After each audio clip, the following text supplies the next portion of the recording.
Hi gang, it's Penny D'Amicis from Cabin in the Woods Quilters. I'm up here in my studio. It occurred to me when I was typing out my blog post this week that instead of that topic, I think I needed to touch on a slightly different topic. So this week, I've decided to do a video on the Scrap Petal Garden Quilt. Why? Well, I'm teaching it quite a lot in the month of February, and I'm getting a lot of students who have questions.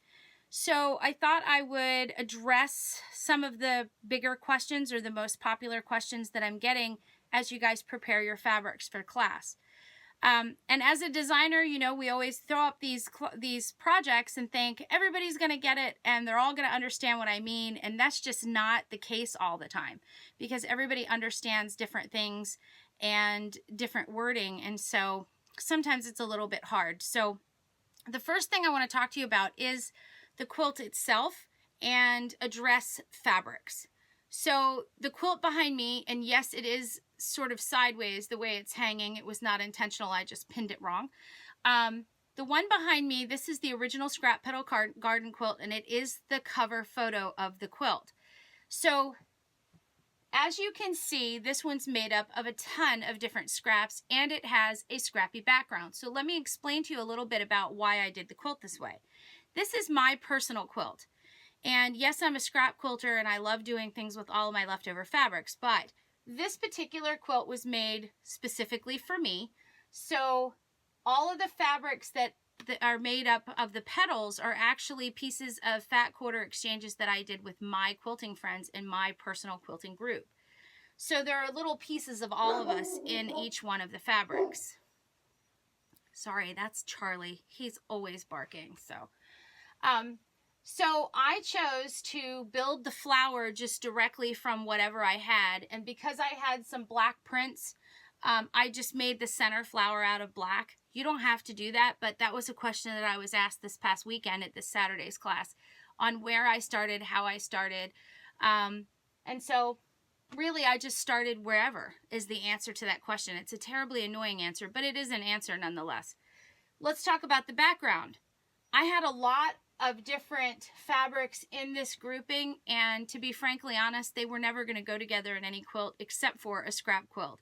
Since I didn't have a lot of grays, I thought I'll use a gray background because it's a neutral, and that's the only reason I chose to do a gray, other than I just really like gray. Then I decided, why have just one gray? Why should I be boring? So I added in a lot of different grays.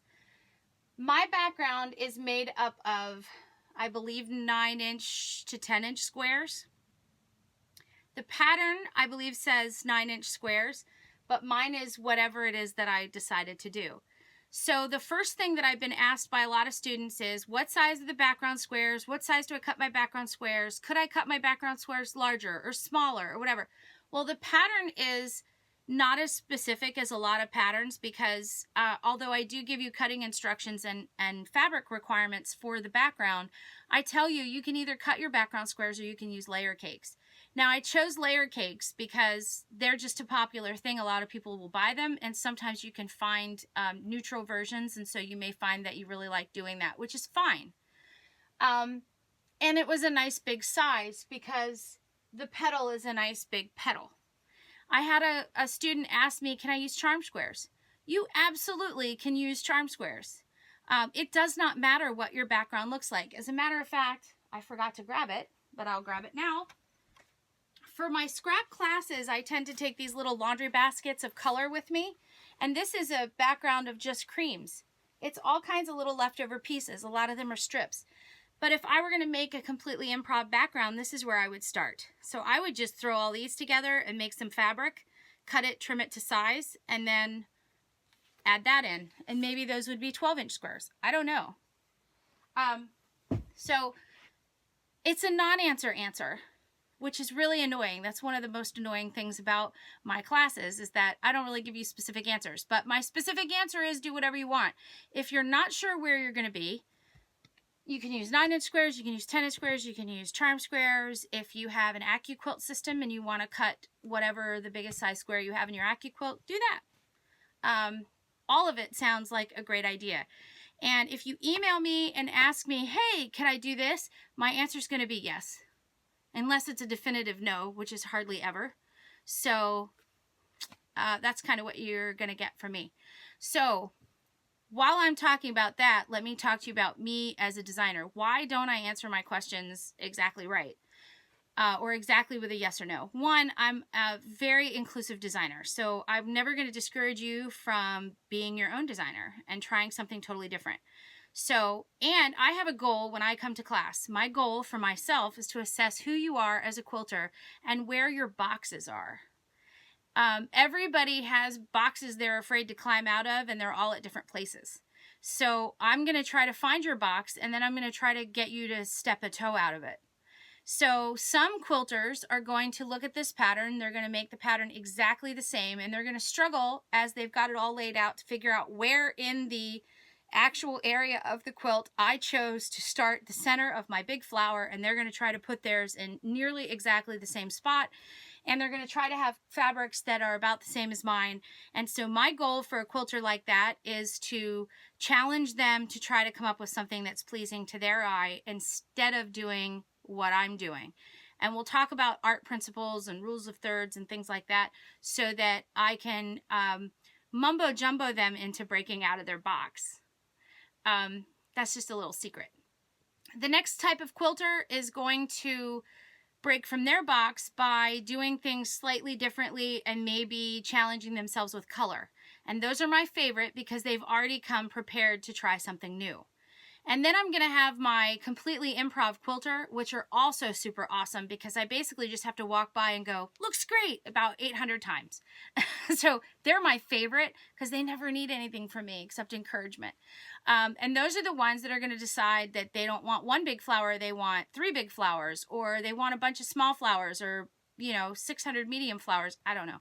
And they're also going to take advantage of the fact that, if you can see down here, I'll raise it up a little bit. This flower that I have in the bottom, this is the smaller of the flowers on my quilt, and it uses the center of my nested petal template. This would be the outer part of the nested petal template, and this would be the center. So you get 2 sizes, the 10-inch and the 5-inch in that template.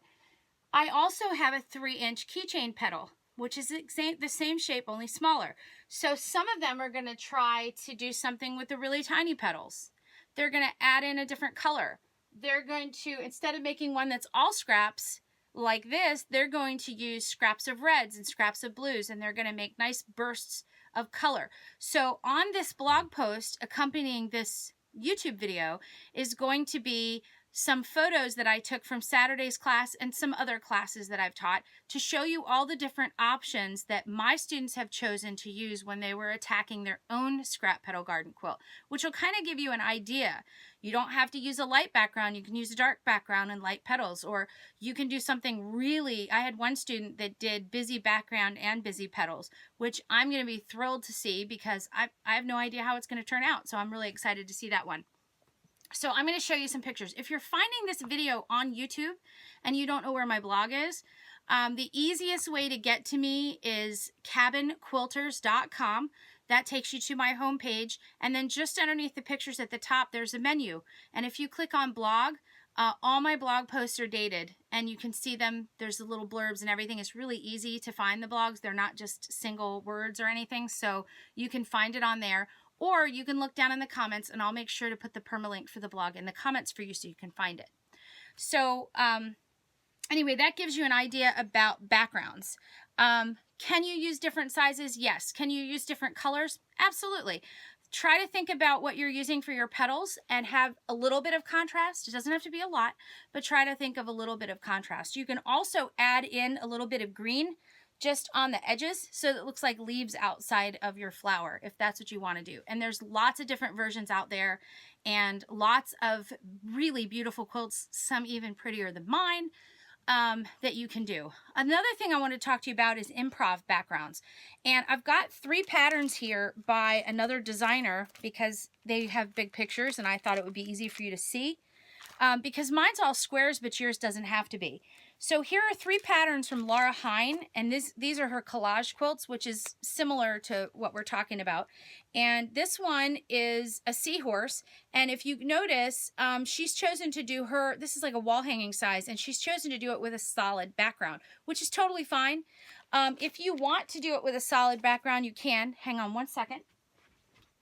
I've got one over here that I worked on in class on Saturday, just playing around with some fusibles. Here's my background. There's some flowers. So if you want to, and you got a really cool background that you love and you don't know what to do with it, make a solid background. It's totally fine. There are no judgments. My friendships and my quilting friendships always come with no judgments. So if that's what you want to do, great. What if you had leftover border pieces you want to use? Well, the second pattern that I have from Laura Hine is the owl. And let me get it a little closer. This pattern has a bunch of very large rectangles in the back. So she's made an improv background. It's all made up of scraps, but they're larger pieces. There's nothing to say that you can't have rectangles, squares, strips, whatever you want in your background. So do however you want. The third one is a little bit busier, but if you look behind the moose, you'll see she has a ton of different, she's got blocks back there, she's got strips back there. You know, if you want to go crazy, you can do whatever you want. So again, speaking to my basket of strips, you can make your whole background out of that if you want. It's a lot of piecing, but some of you have a lot more time than the others. So if you want to do that, do that. And I'm teaching this class a lot this year. So this gives you a lot of different options to look at. Another one of the questions that I get is about the quadrant. So if you have a class sheet, you'll know what I'm talking about. The fact that I asked you to sew your background into quadrants seems to be a real confusing thing. So let me talk to you about it in a way that it could be useful for all of you. So you're doing an improv quilt or a collage quilt or something, and you have a lot that you're doing. There's a lot of stuff going on in it. So let's talk about this one in particular. I want to sew this together, and I want to, I'm going to have to put this huge big background underneath my sewing machine at some point to get around all the flowers. What I want you to do is break your project into manageable pieces. So I've sort of set up a little model here. It's kind of Lilliputian, but it'll give you the idea of what I want you to do. So here on my cutting table, what I've done is create a smaller background using charm squares. This background is 4x4 layout. So if I wanted to, let's say this was really big and these weren't charm squares and they were much bigger squares, if I wanted to break this into a smaller project, I would want to build it into quadrants. So what do I mean by quadrants? Manageable sections. So since this is 4x4, I'm going to sew a 2x2 quadrant together and another 2x2 quadrant together and another and another. And so basically what I've done is break my pieces up into 4 manageable pieces. Now, if these were 12-inch squares, you could see what I would be talking about, because it would be much easier to manipulate this underneath a sewing machine if that's what I were going to do. And the Scrap Petal Garden Quilt is an 8x8 layout. So what I've asked everyone to do is divide their quilt up into a 4x4 layout of quadrants. So your quadrant would look just like this. It would be 4 squares by 4 squares, and you would have 4 of them. And then what I would recommend you do is when you get the layout on your design wall or your floor or wherever you lay it out, and you like where each of the colors are, take a picture of it with your phone and then sew your quadrants together and lay it back out based on the picture of your phone. That way you'll know exactly how you want your quadrants to be sewn together, so when you get to class, you don't sew 2 colors next to 2 colors. Okay, we're back to the quilt. So the next tip that I have for you is, why do I want you to sew into quadrants? Well, I have 2 options this year of how we're going to do the quilt. So again, I'm going to teach somebody something in every class. So one of the things, if you're one of those quilters that have used fusibles before and you're looking to break away from fusibles like I do, I'm not a big fan of fusibles. And one of the blog posts I was going to do today was one on choosing the fusible if you choose to do that. And I just decided to postpone that a little bit. So I've done a lot of research on different types of fusibles, because ultimately the quilt, this particular quilt, and I teach a lot of nested petal applique classes, but this one in particular can be very difficult to do with a non-fusible product. I use a product called Terrio Magic, which is a stabilizer spray, and being able to stabilize the background and the foreground and do the things that I want you to do to be able to use the product correctly can be quite daunting for a new quilter. So I'm not discouraging you in any way from trying this technique, because I think it's a great technique. And in my classes, what I like to try to give you is techniques and tips that you can add to your quilter's toolbox, so that if you run across another project, you'll know what to use when. It's never necessarily the right way or the wrong way to do it. It just gives you another way to do it. And it'll help you solve problems that you may have in your sewing room without knowing it, right? So the Fusible spray is one of the options of being able to put the quilt together. The second option that I've offered you is to have a fusible product. And so I've done some research on fusible products, and these are some of the products that I've come up with. If you've used Steam-A-Seam or Steam-A-Seam 2, that's what we're going to use for this project. I've just chosen a slightly different project. This one's by Pellon, and it's called Easy Steam. Easy Steam 2 and Easy Steam 2 Lite are the two products that I have chosen for the upcoming class. So that's what we're going to be using. And the reason we're going to be using it is because it has sticky properties on both sides. So we're going to be able to fuse it down to our fabrics and then peel the paper off and place it on our quilt top and then peel it up and move it around. It's repositionable before you iron it. So that's one of the things that we're going to be using in the upcoming class if you've chosen a fusible. Now, if you haven't chosen the fusible, it's okay, because I'll have plenty of products there and you can try either method. But if you've chosen a particular method, I just want you to know what you're going to get in your class. And as far as the difference between Easy Steam 2 and Easy Steam 2 Lite, one of them's lighter than the other. Imagine that.